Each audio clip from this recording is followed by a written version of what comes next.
And powerful American weapons were tested over the South China Sea, where China's militarized islands are threatening its neighbors. What the US is doing now, we wish it did decades back. But after more than 20 years of Chinese expansion, can the US and its allies successfully change the balance of power in the Pacific? The Philippines, a US treaty ally, lies southeast of mainland China. To its west is the South China Sea, a global shipping route full of natural resources. And to the north is Taiwan, a key US trading partner. Beijing says both Taiwan and much of the sea are part of China and has ramped up its military presence to bolster those claims. How concerned are you with the continued provocation from China? As concerned as you could possibly be. It is one of the major issues that we have to face. The Philippines' new president, Ferdinand Bongbong Marcos Jr., has leaned into the U.S. after years of a more pro-China policy under his predecessor, Rodrigo Duterte.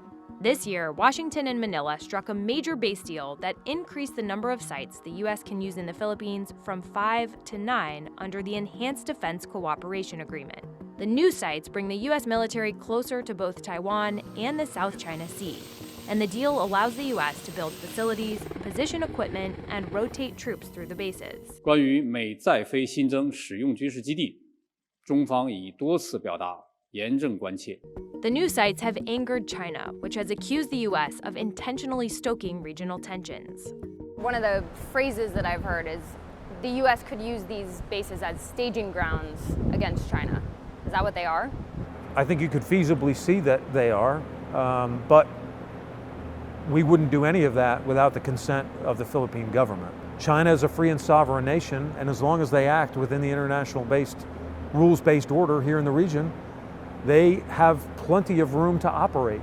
Major General Joseph Ryan commands the Army's 25th Infantry Division. We met him on the USS Miguel Keith in the Luzon Strait.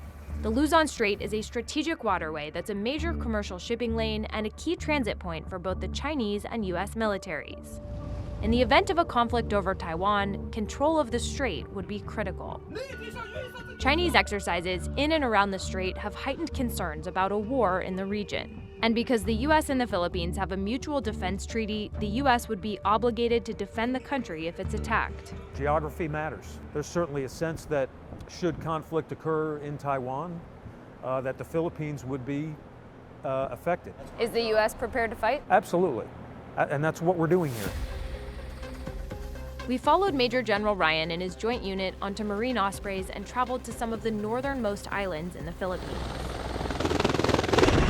The objective of the drill, to secure the area and then expand it, making room for even bigger firepower like this HIMARS, an offensive weapon system that's capable of reaching the southern part of Taiwan from this island.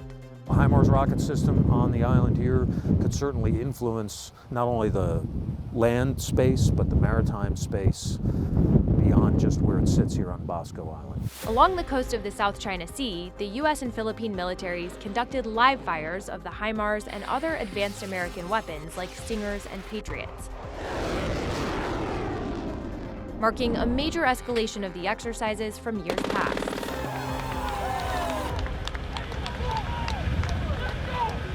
For years, Beijing has used this so-called 9-dash line to roughly outline what it says belongs to China. The dashes are believed to be based on maps used by the Republic of China in 1947. Within those lines, these satellite images show how China has turned reefs into artificial islands and added